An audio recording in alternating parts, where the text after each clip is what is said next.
प्यारे बच्चों, किसी पदार्थ के शुद्ध तथा बड़े आकार के क्रिस्टल उनके विलयन से प्राप्त किए जा सकते हैं। यह प्रक्रिया क्रिस्टलीकरण कहलाती है। यह एक भौतिक प्रक्रिया का उदाहरण है। Large crystals of pure substances can be formed from their solutions. The process is called crystallisation. It is an example of physical change. आइए बनाते हैं कॉपर सल्फेट के क्रिस्टल।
प्यारे बच्चों, आइए अब हम जानते हैं ओजोन एक सुरक्षात्मक आवरण।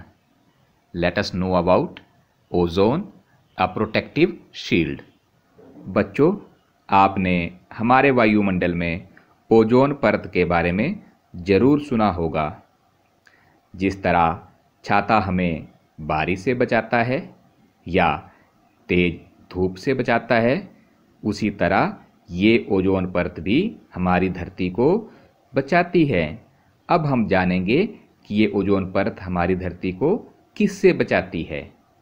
ये ओजोन परत हमें सूर्य के प्रकाश में उपस्थित हानिकारक पराबैंगनी विकिरणों से बचाती है। ओजोन परत हानिकारक पराबैंगनी विकिरणों को अपने अंदर अवशोषित कर लेती है, यानी सोख लेती है और ऑक्सीजन में बदल जाती है। ऑक्सीजन ओजोन से अलग होती है। इस तरह ओजोन का अपघटन करना, इस तरह ओजोन का सूर्य के प्रकाश में ऑक्सीजन में बदलना रासायनिक परिवर्तन है। और यदि ओजोन द्वारा पराबैंगनी विकिरणों को सोखा नहीं जाता, अवशोषित नहीं किया जाता, तो ये किरणें पृथ्वी की सतह पर पहुंचकर हमें और अन्य जीवों को बहुत हानि पहुंचाती। इससे हमें त्वचा का कैंसर, एलर्जी, सनबर्न और भी कई बीमारियां हो सकती हैं। इस तरह से हम कह सकते हैं ओजोन हमें सुरक्षा प्रदान करने में एक प्रकार की प्राकृतिक आवरण है या Dear students, you have heard of the ozone layer in our atmosphere. The ozone layer protects us from the harmful ultraviolet radiations. You can say UV rays, which comes from the sun. Ozone layer absorbs this radiation and breaks down to oxygen. As you know, oxygen is different from ozone. So, conversion of ozone layer into oxygen in the presence of UV rays is a chemical change. If ultraviolet radiations were not absorbed by the ozone, it would reach the Earth's surface and cause harm to us and other living organisms. Ozone acts as a natural shield against this radiation.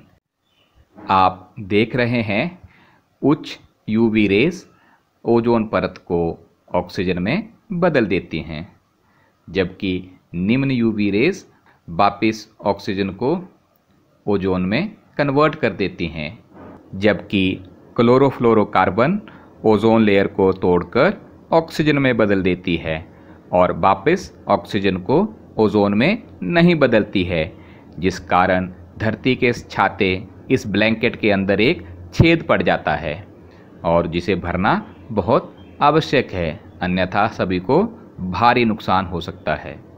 प्यारे बच्चों, आपने देखा है कि सूर्य के प्रकाश में पौधे धरती से पानी और खनिज लवण लेते हैं, वायुमंडल से कार्बन डाइऑक्साइड लेते हैं और अपने क्लोरोफिल के साथ रासायनिक परिवर्तन करके उसे भोजन में बदल देते हैं।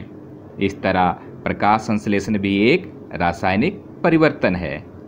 Process of photosynthesis, the plants take water and minerals from the earth in presence of sunlight.